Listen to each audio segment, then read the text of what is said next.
Wabarakatuh, selamat siang, salam sejahtera untuk kita semua. Jumpa lagi bersama dengan saya di channel Lalu Service. Nah, henti-hentinya teman-teman ya, kita terus berbagi ya. Mudah-mudahan apa yang saya bagikan ini bisa bermanfaat buat para rekan-rekan sahabat teknisi yang sama dengan saya teman-teman ya, baru belajar juga ya.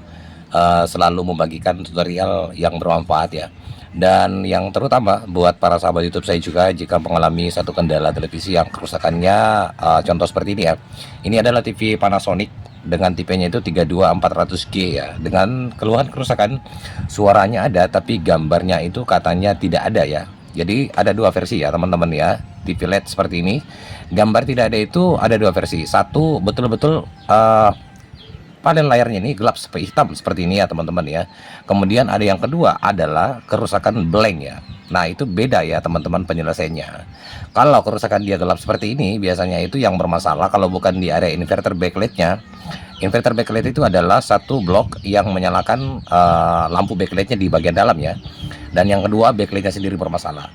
Kalau kerusakan blank ya teman-teman, itu rata-rata biasanya kerusakannya di bisa dua juga ya. Kalau bukan di area panel, itu biasanya di area tikon juga bermasalah ya. Tapi kalau misalkan TV Panasonic seperti ini biasanya layar seperti ini yang digunakan Panasonic sama yang digunakan dengan TV Polytron ya teman-teman ya. Dia penggunaan layarnya sama ya. Nanti kita akan lihat di bagian dalamnya ya. Oke, sekarang saya akan coba nyalakan yang mana dua kerusakan tersebut dari TV ini ya. Karena informasi dari yang punya TV ini, itu katanya suaranya ada tapi gambarnya yang tidak ada. Saya akan coba nyalakan ya. Oke, lampu indikatornya sudah menyala ya. Kita tunggu apakah dia mau start ya. Oh ya, sudah start ya teman-teman ya. Nah, ya kelihatan ya. Berarti ini teman-teman persoalannya di panel layarnya dan area tikon ya, salah satunya ya, bisa juga kedua-keduanya ya, tapi mudah-mudahan salah satunya saja ya. Oke, apakah masih bisa kita benahi kerusakan seperti ini? Seperti yang saya katakan di tutorial saya sebelum-sebelumnya dalam menyelesaikan kasus TV yang kerusakan blank seperti ini, trik seperti ini teman-teman itu hanya menunda pergantian panel ya. Jadi awet dan tidaknya itu semua tergantung dari kondisi panel layarnya ya teman-teman ya. Oke, kalau untuk servis yang sebenar-benarnya itu melakukan pergantian panel ya teman-teman. Tapi kalau untuk menunda pergantian panel itu masih bisa saja kita benahi ya. Oke, nah cara pembenahannya gimana ya? Seperti yang saya katakan sebelumnya ya teman-teman ya, pembenahan kasus TV Polytron maupun Panasonic yang seperti ini kan dia akan menggunakan panel yang sama ya. Itu rumusnya adalah 1221. 1221 nanti saya akan jelaskan lagi ya. Saya jelaskan ulang walaupun tutorialnya sudah saya buatkan ya, tapi mudah-mudahan saya peruntukkan buat para sahabat YouTube saya yang baru bergabung di channel saya, mudah-mudahan bisa memahami apa yang saya jelaskan dan cara menyelesaikan TV dengan kerusakan seperti ini ya. Oke. Kalau begitu saya akan buka TV-nya. Sebelum saya lanjut, jika teman-teman suka dengan channel saya, silakan teman-teman like ya, subscribe di komen, dan jangan lupa teman-teman bagikan. Oke ya, penampakan mesin di bagian dalam seperti ini. Jadi kita langsung saja terfokus ke area tikonnya teman-teman ya. Nah, ini seperti yang kita lihat ya, berarti TV ini sudah pernah mengalami kerusakan ya. Jadi seperti yang saya katakan tadi, panel TV ini sama dengan Polytron ya teman-teman. Jadi kalau misalkan teman-teman ada panel dari TV Polytron mau teman-teman gunakan ke TV Panasonic, demikian sebaliknya panel TV Panasonic kita menggunakan ke TV Polytron itu bisa ya, karena ini sama ya teman-teman ya, tidak ada bedanya ya. Nah kelihatan dari TV ini sudah pernah mengalami kerusakan, yaitu dengan cutting jalur ya, seperti yang saya katakan tadi rumusnya 1221, yaitu CKP1, CKP-B2, CKP-B1 dan CKP2. Nah ini sudah melakukan pemotongan jalur ya teman-teman ya. Ini kelihatan ya, ini sudah disambung kembali, kemudian dia melakukan cutting jalur di sebelah sini. Kelihatan ya, kita close dulu deh supaya kelihatan ya. Nah kerusakan seperti ini apakah masih bisa kita benahi? Sudah ada saya upload juga teman-teman kemarin kasusnya yang sama ya. Setelah melakukan cutting jalur, dipakai sekitaran 1 tahun ya, termasuk lama ya teman-teman ya. TV-nya kembali blank dan alhamdulillah saya kerjakan kembali ya, berhasil ya. Tutorialnya sudah saya upload juga ya. Oke. Nah sekarang kita akan buat lagi tutorialnya teman-teman. Gimana caranya kita menyelesaikan ya. Jadi Tutorial seperti ini bisa berhasil, bisa tidak ya, tergantung dari kondisinya ya, teman-teman ya, kondisi panelnya ya. Kalau mau bagus, alhamdulillah kita ada rezeki, dan yang punya TV juga bisa pergunakan kembali TV-nya ya. Oke, kalau begitu kita akan terfokus dulu ke sini teman-teman. Saya akan ambil apometer saya. Jadi jelas jalur ini teman-teman sudah kiri kanan yang short jalurnya ya. Karena tadi di sini sudah melakukan cutting jalur, mungkin tidak berhasil, lalu dia nyambung kembali, lalu dia beralih ke sebelah kanan di depan saya, dan akhirnya berhasil dan kembali beling lagi ya teman-teman ya. Oke, kalau begitu saya akan ambil persiapkan dulu alat-alat dan apometer saya. Kita akan kembali nanti cara menyelesaikannya, apakah berhasil atau tidak. Seperti saya katakan ya, ini 50-50, bisa berhasil bisa tidak dengan trik seperti ini. Oke teman-teman ya, ini saya sudah putus semua jalurnya ya, saya klik semua kiri dan kanan, tinggal teman-teman mana yang mau dieksekusi ya. Boleh sih dua-duanya kita melakukan perbaikan ya teman-teman, tapi ini cara seperti ini itu biasanya berisiko ya. Biasanya kalau kita hilangkan shot di area sebelah kiri lalu kita beralih ke sebelah kanan, itu biasanya berpindah lagi teman-teman. Jadi saya biasanya ini cuma satu saja ya yang saya bisa lakukan. Ada juga para rekan master yang melakukan dua-duanya, itu berhasil ya. Tapi ini yang seperti saya lakukan ya teman-teman. Ini trik seperti ini bisa berhasil, bisa juga tidak ya, tergantung dari kondisi panel layarnya. Mudah-mudahan saja setelah kita door atau tembak untuk jalur yang shotnya ini teman-teman, antara CKP B1, CKP B2, CKP 1 dan CKP 2, mudah-mudahan saja di panel layarnya nanti tidak ada muncul tompelan ya. Itu biasanya kalau kita menembak seperti ini, itu biasanya efeknya ada gambar tompelan berwarna hitam, tapi mudah-mudahan saya jangan ya, seperti yang saya sudah buatkan tutorialnya teman-teman kemarin ya. Saya hanya menggunakan untuk menembaknya dengan menggunakan kapasitor kipas ya, dan alhamdulillah berhasil ya teman-teman. Tapi jika teman-teman saya rekomendasikan untuk membeli alat tembaknya, itu ada banyak dijual online ya, yang sering dikatakan alat lato-lato ya. Silakan teman-teman cari di toko Shopee ya teman-teman ya. Nah, untuk kali ini saya akan tangguhkan dulu pekerjaan teman-teman ya, karena saya mau beristirahat dulu. Insya Allah sebentar malam nanti kita akan lanjut dengan membuatkan tutorial bagaimana cara kita menghilangkan atau menembak jalur yang short ya. Nanti kita akan tinggal pilih kalau saya kiri atau kanan ya, yang penting salah satunya yang saya kerjakan teman-teman ya, dan kita akan lihat nanti hasilnya setelah kita melakukan tembak jalur yang short dengan menggunakan kapasitor kipas. Oke ya rekan-rekan ya, kita lanjut ya. Setelah saya tadi beristirahat ya, habis kecapean teman-teman ya, seharian kerja ya. Oke, nah sekarang tinggal kita menentukan jalur yang mana yang kita harus tembak ya, apakah di sebelah kanan di harapan saya ataukah di sebelah kiri ya. Nah, kelihatannya teman-teman ini saya akan coba dulu tembak di area jalur sebelah kiri ya. Jadi syaratnya itu teman-teman, sebelum kita lakukan penembakan seperti ini, jadi jalurnya itu di-cut dulu ya, diputus dulu ke area tikon ya. Putus. Nah, sisa kita cari jalur CKP B1. Bentar, lagi kedip-kedip. CKP B1, CKP B2, CKP 2 dan CKP 1 ya. Itu kita akan cari jalur mana yang short ya. Nah, kita gunakan apometer seperti ini. Saya geser dulu, ini mungkin kurang jelas ya saya. Bentar ya, saya geser dulu. Kita akan cari ya teman-teman ya, jalur mana yang short ya. Saya gunakan apometer ini saja saya ya teman-teman ya. Oke, bisa kelihatan ya. Kita hanya otomatis ya, bisa langsung teman-teman, tapi lebih akurat kalau kita ke skala ohmmeter ya, seperti ini. Oke, saya sudah cut jalurnya ini teman-teman. Sekarang saya akan cari ya jalur mana yang short. Perhatikan di apometer saya. Jadi kalau jalur yang short itu biasanya dia menunjukkan nilai ya. Kalau untuk apometer ini ya, kan itu apometer beda-beda spek ya. Oke, kalau dia terbaca mega ohm itu berarti dia tidak short teman-teman ya. Kalau ini dia tidak menunjukkan ya biasanya. Coba ya, saya akan tes.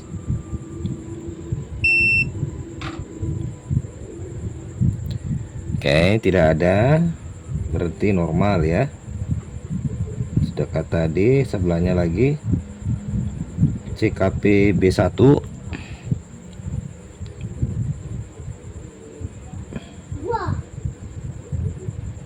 Oke, normal saja teman-teman ya. Ini tidak ada ya, kita geser lagi. Kita geser lagi ke CKP 2 ya. Oke, kita geser seperti itu ya. Kita cek dulu apakah ada jalur yang shortnya. Tidak ada ya.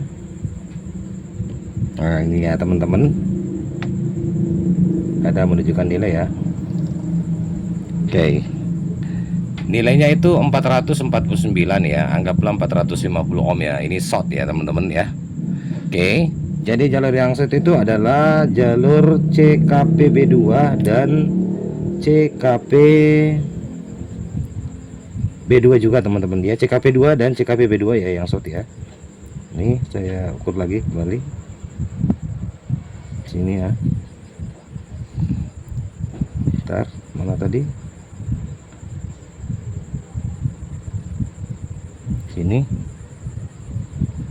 Ini soalnya dia agak kecil ya teman-teman ya. Oke.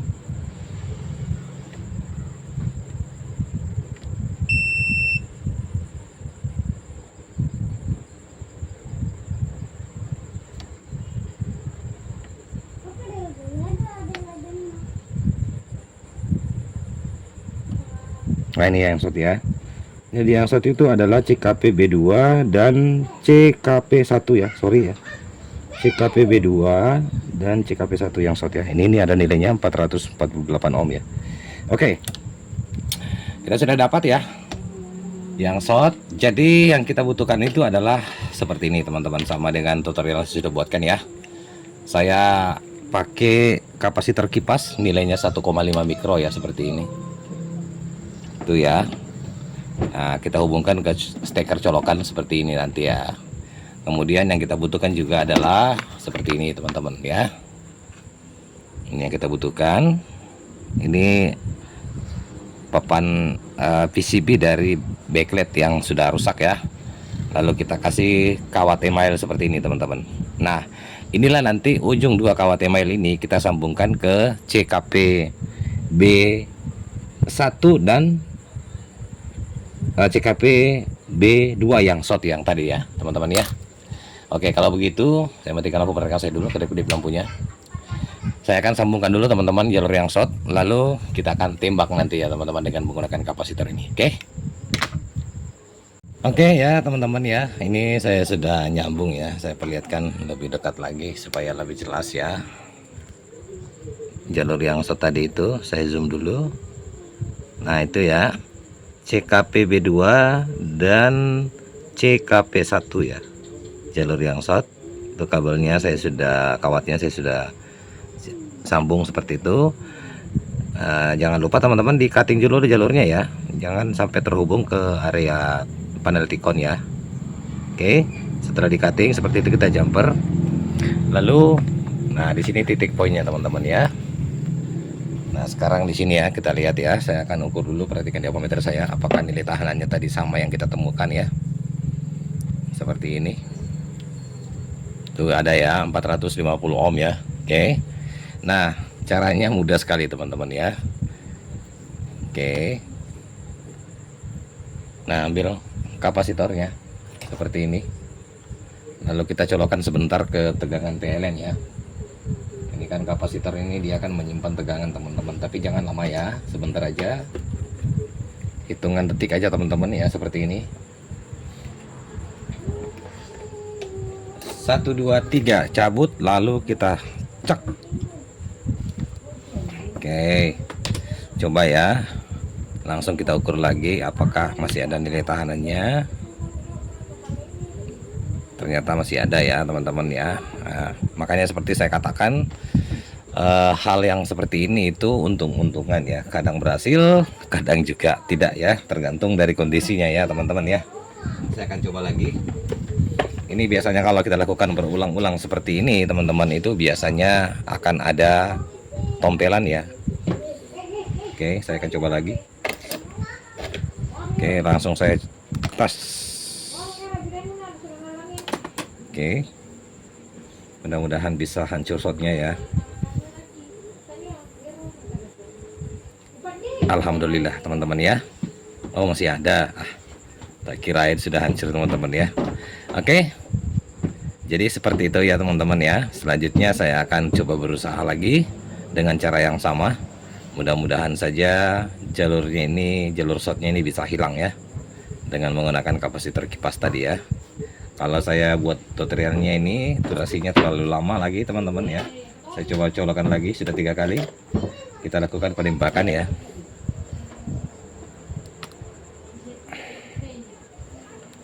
Oke, coba lagi. Apakah sudah hilang? Oke, kayaknya sudah hilang teman-teman ya. 3 kali kita lakukan penembakan, sudah tidak menunjukkan nilai tahanan ya. Oke, nah kalau sudah seperti ini teman-teman, sisa kita sambung kembali jalur yang kita cut tadi ya. Sambung yang 4 pin tadi, yaitu CKP B2, CKP B1, CKP 2 dan CKP 1 ya.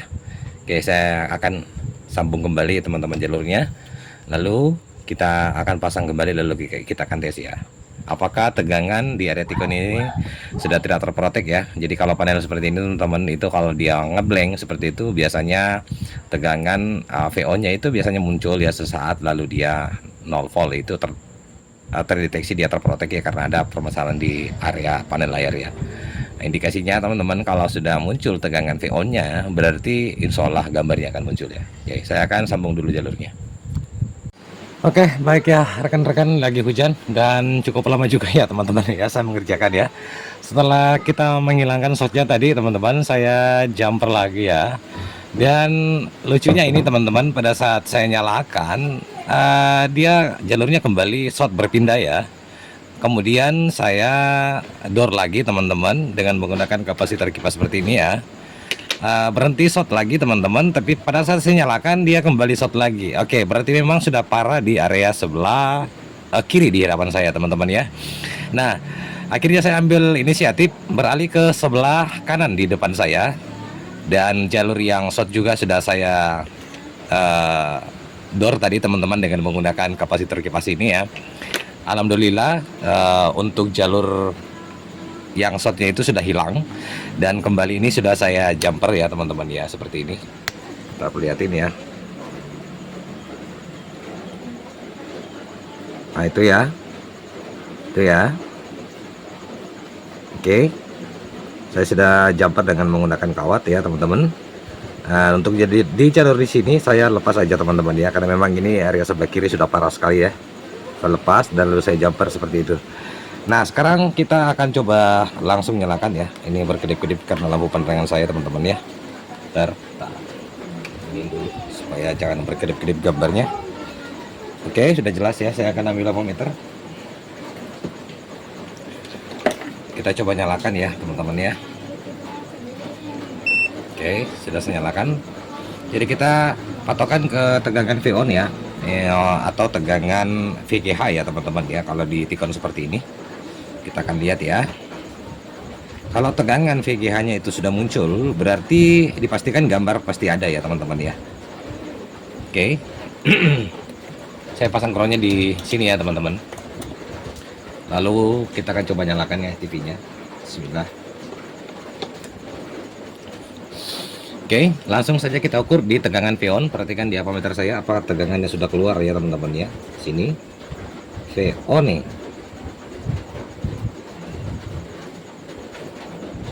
Apakah ada tegangan? Nah, dia teman-teman ya. Tegangannya sudah muncul 31 volt.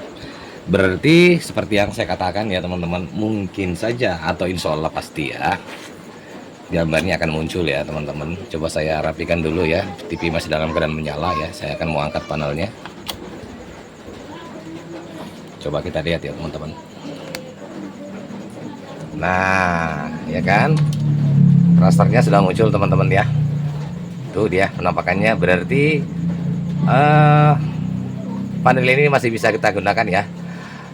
Untuk masalah awet dan tidaknya teman-teman, itu semua tergantung dari panelnya sendiri ya. Kalau untuk servis sebenarnya ini harus melakukan pergantian panel ya teman-teman. Tapi rata-rata kalau panel TV Panasonic dan Polytron seperti ini ya, biasanya itu teman agak lama ya dipakainya ya. Oke ya, cukup ya, demikian dari saya cara Label Service. Kalaupun cara menjelaskan saya tadi mungkin ada yang masih kurang jelas, boleh teman-teman bertanya di kolom komentar. Insya Allah dengan sebisa saya akan menjawab pertanyaannya. Lebih dan kurangnya mohon dimaafkan dari saya dengan ucapan wassalamualaikum warahmatullahi wabarakatuh. Sampai jumpa di tutorial selanjutnya.